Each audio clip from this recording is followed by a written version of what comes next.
¿Qué tal? ¿Cómo están, amigos y amigas de esta comunidad? Como siempre, un gusto, como siempre, un placer que nos acompañen en una semana en donde estuvieron en México autoridades de la plana mayor de los Estados Unidos.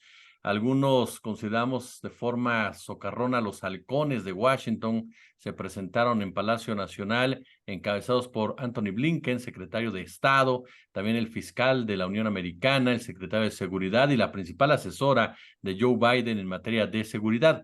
Pero, ¿qué pasa en el gobierno realmente de los Estados Unidos?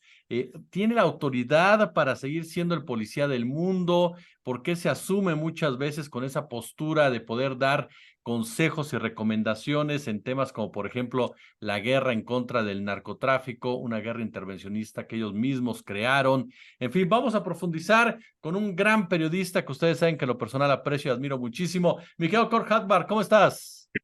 Muy bien, Jesús, un gusto estar nuevamente en este programa y con su gran público aquí. Muchas gracias, querido amigo. Oye, pues yo de entrada te preguntaría, ¿cómo valoramos la presencia de esta plana mayor del gobierno norteamericano en el marco de algo que estaba leyendo tu Twitter o tu ex, como ya se le conoce, y Ujú. hablamos de esta crisis realmente que existe en el gobierno, en los gobiernos de la Unión Americana? Pues es fascinante, Jesús, ¿no? Porque como vimos, Anthony Blinken, secretario de Estado, llegó aquí con todo el equipo de seguridad nacional de Estados Unidos, ¿no? Como siempre en plan de apantallar ahí, ¿no? Pero atrás de eso, ¿qué está pasando en el gobierno de Estados Unidos, ¿no? Como mencioné en el tweet, ¿no? El presidente de Estados Unidos está, por decirlo así, básicamente ausente, ¿no? Su contrincante, pues principal, Donald Trump, está enfrentando cargos criminales y podría pisar cárcel en los siguientes meses, ¿no? Además de todo esto, ¿no? El gobierno está enfrentando ya desde hace años una serie de cierres de gobierno, ¿no? Donde no se ponen de acuerdo para subir el tope de gasto, no aprueban las leyes presupuestales necesarias y el gobierno pues tiene esos periódicos cierres, ¿no? Que cierre todo salvo las funciones esenciales del gobierno. Además de todo esto, justo esa semana, destituyeron al presidente de la Cámara de Diputados, Kevin McCarthy, ¿no? Y esta es la primera vez en la historia del país que esto ha pasado, que han destituido al presidente de la Cámara de Diputados. Bueno, podemos decir, pues, qué importancia tiene. Además de que esto básicamente vuelve ingobernable a una de las dos cámaras legislativas. La otra cosa es que el presidente de la Cámara está tercera en la sucesión a la presidencia, ¿no? Ujú. El presidente, Joe Biden, que obviamente tiene 80 años y no está en las mejores condiciones de salud. Tenemos la vicepresidenta Kamala Harris, que sí está bien de salud, pero es uno de los políticos más impopulares en el país actualmente. Y ahora tenemos la silla vacante de la jefatura o la presidencia de la Cámara de Diputados. Ahora la Cámara está en receso y a partir de la semana siguiente van a intentar escoger un nuevo presidente de la Cámara. Pero realmente no hay seguridad de que vayan a poder encontrar a alguien. El presidente de la Cámara anterior, McCarthy, pues tuvo que pasar por unos 15 rondas de votaciones para llegar ahí. Él no va a volver a postularse. Entonces, es una situación, como bien dijiste al principio, Estados Unidos se cree con la autoridad moral de dar sermones al resto del mundo acerca de cómo gobernar, cómo manejar asuntos legislativos y de seguridad, cuando ellos ahora están en la incapacidad total de realmente realizar las funciones más básicas del gobierno. Pues entre ellos mantener abierto el gobierno, porque otra vez, si no aprueban unas leyes importantes presupuestales, el gobierno va a volver a cerrar a mediados de noviembre, Jesús. Oye, Cort, muchas veces hablamos de los intereses que están alrededor de un gobernante, alrededor de una silla presidencial. ¿Quiénes son los que están alrededor del presidente de los Estados Unidos? Me refiero a qué tanto pesa el poder militar, a qué tanto pesa el poder económico en las decisiones que desde hace años se toman en la Casa Blanca. Vaya, Estados Unidos se llama a sí mismo una democracia, ¿no? Pero realmente si analizamos el sistema de, pues, de gobierno de Estados Unidos, tiene muy poco de democracia, ¿no? Es decir, es un sistema de gobierno plutocrático donde los intereses de los grandes cabilderos y los grandes dineros son los que dominan ahí. Hablo de la presidencia. Hablo del Congreso y también incluso de los intereses de la Suprema Corte, ¿no? Y sabemos cuáles son los grandes intereses en Estados Unidos, ¿no? Pues primero entre ellos, la industria armamentística, ¿no? Estados Unidos es el primer exportador de armas en todo el mundo y están haciendo ahorita su agosto con el presupuesto militar de 800 mil millones de dólares, bases militares en 850 bases militares en todo el mundo, más ahora lo que está pasando en Ucrania. De hecho, esto fue una de las razones por lo que pasó esta semana, porque este grupo de republicanos, los 8 que se aliaron con los demócratas para destituir al presidente de la Cámara, una cosa que están exigiendo es que Estados Unidos deje de financiar la guerra en Ucrania. Y es interesante que esta exigencia está proveniendo de la derecha, o más bien la ultraderecha, ¿no? Hablamos de una cierta reconfiguración de la política en Estados Unidos, donde es puñado de diputados de la ultraderecha que están diciendo no más dinero para Ucrania, cuando los demócratas, incluyendo pues Bernie Sanders, Alejandro Ocasio-Cortez, lo que pues identificamos con lo que existe de izquierda estadounidense, están a favor de seguir financiando a Ucrania, ¿no? Entonces, para regresar a tu pregunta inicial, ¿cuáles son los intereses? Primero es la industria armamentística, luego, pues, por supuesto, la industria farmacéutica. Estados Unidos tiene un sistema de salud totalmente privatizado, donde los grandes intereses farmacéuticos ganan millones y millones y millones con precios de medicamentos inflados, con un sistema de seguros privados, donde una familia promedio ahora en Estados Unidos tiene que, pues entre la familia y su empleador, pagar $20,000 al año en su prima de seguro médico, ¿no? Entonces es una enorme industria, ¿no? La industria de seguro médico y la industria farmacéutica. Por supuesto que está el lobby o los cabilderos de las pistolas, ¿no? La Asociación Nacional de los Rifles, ahí tiene un enorme lobby en Washington, más el Cámara de Comercio y los intereses empresariales tradicionales, ¿no? Hay que tomar en cuenta, Jesús, un dato muy interesante, ¿no? El Congreso de Estados Unidos es sumamente impopular. Tiene una tasa de aprobación entre el público de un 15%, ¿no? Creo que el Congreso de Estados Unidos y el Congreso de Perú son los dos congresos más impopulares, tal vez en el mundo que tenga congresos, ¿no? Y esto no ha cambiado con las alternancias entre republicano y demócrata, ¿no? El Congreso ha mantenido su impopularidad porque es visto como un cuerpo legislativo que no actúa, que está en parálisis perenne, ¿no? Que no resuelve los grandes problemas de que, pues, las familias norteamericanas están enfrentando cada vez mayores niveles de deuda, están viviendo con sus tarjetas de crédito, están, pues, cada vez que van al supermercado, están pagando más, cada vez que, pues, llenan el coche de gasolina, están pagando más. Aunque el desempleo está bajo, el salario mínimo no ha subido en unos 15 años, los salarios están estancados. Es decir, hay muchas familias en Estados Unidos que están viviendo del día al día y ven un Congreso incapaz de actuar en ese respecto.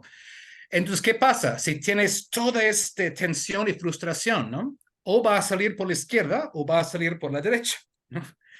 Y la izquierda realmente no ha agarrado el momento, ¿no? Para realmente aprobar su agenda legislativa. Entonces, lo que vemos es una ultraderecha, esos 8 diputados ahí que dijeron ya, un hasta aquí, ¿no? Entonces, eso es lo que pasó en esa semana. Esos 8 republicanos votaron con todos los demócratas, básicamente un tipo de voto de no confianza, si fuera un sistema parlamentario, ¿no?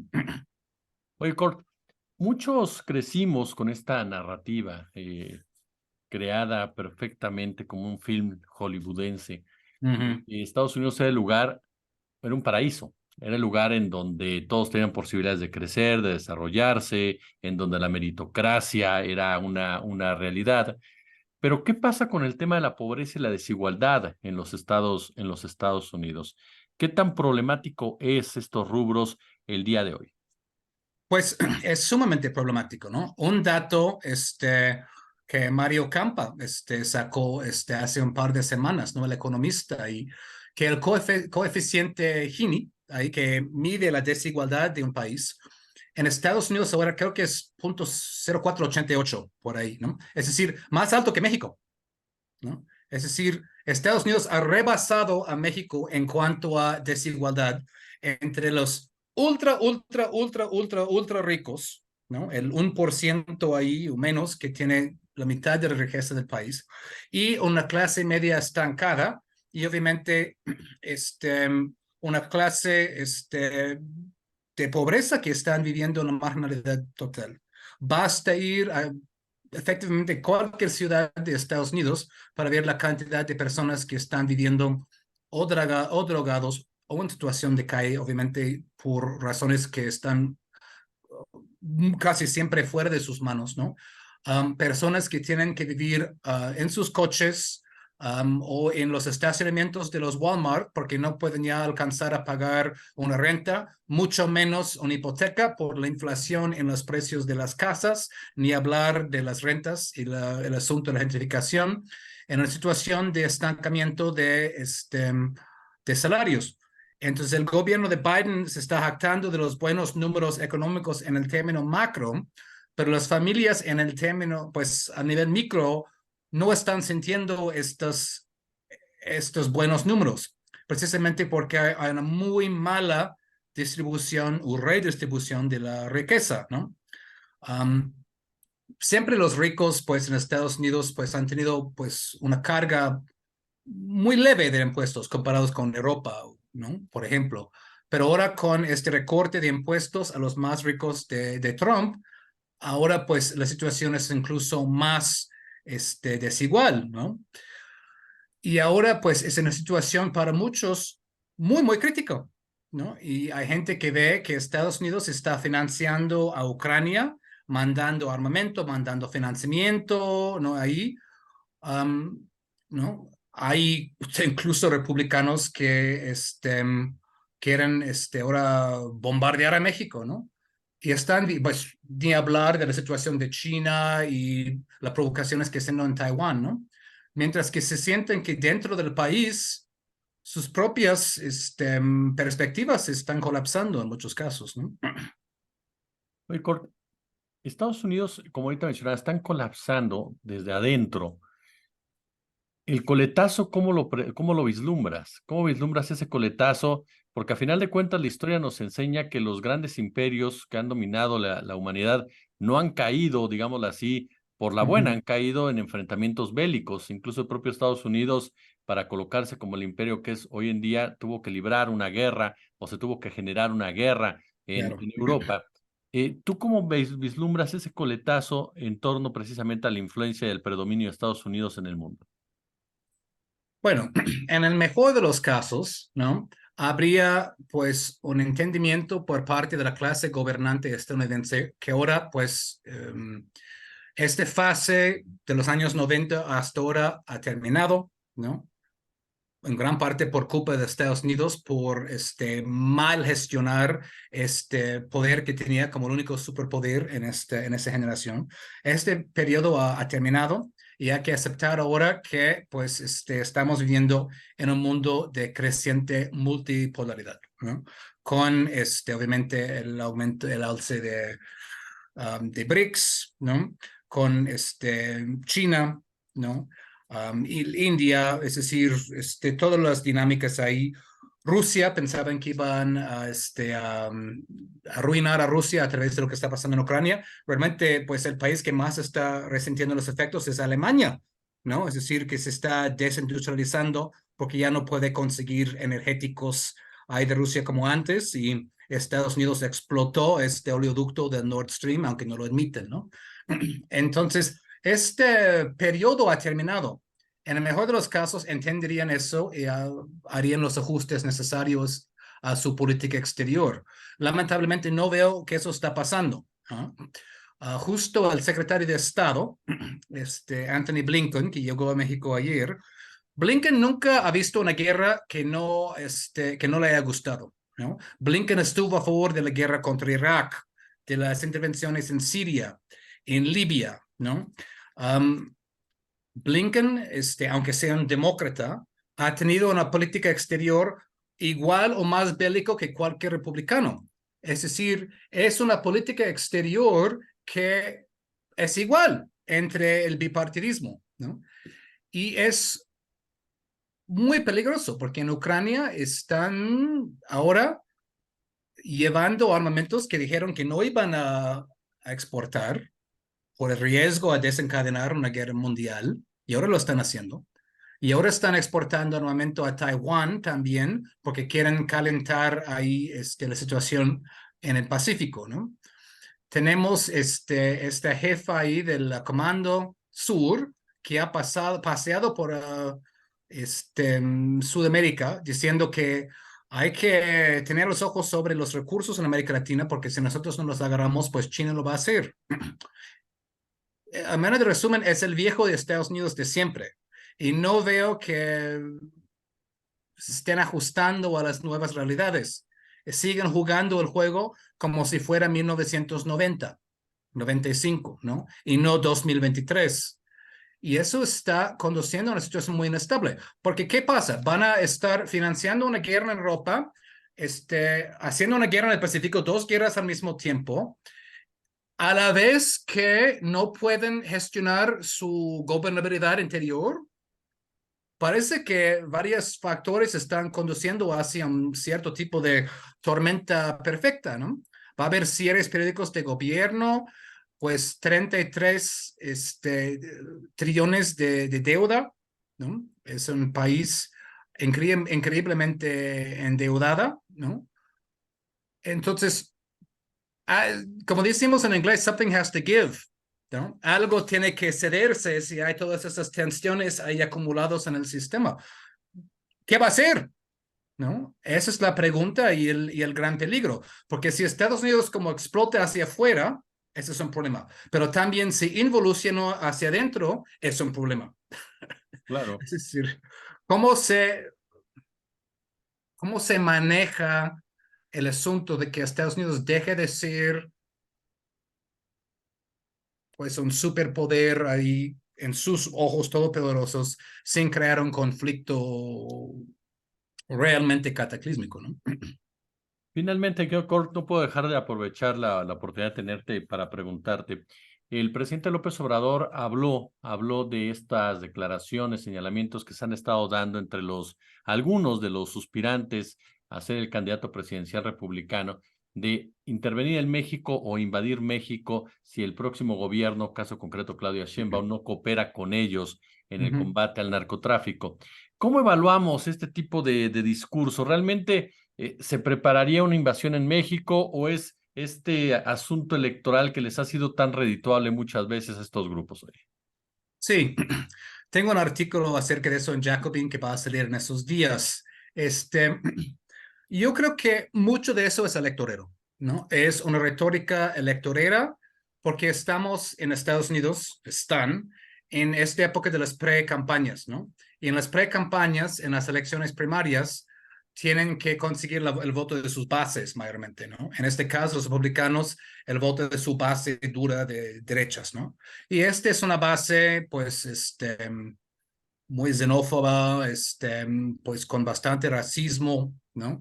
Entonces, esta idea de vamos a bombardear a México es una idea que, pues obviamente muy antimigrante en muchos casos, es una idea que resuena con esta base, ¿no? Dura de derechas que quieren ganar en estas votaciones primarias, ¿no?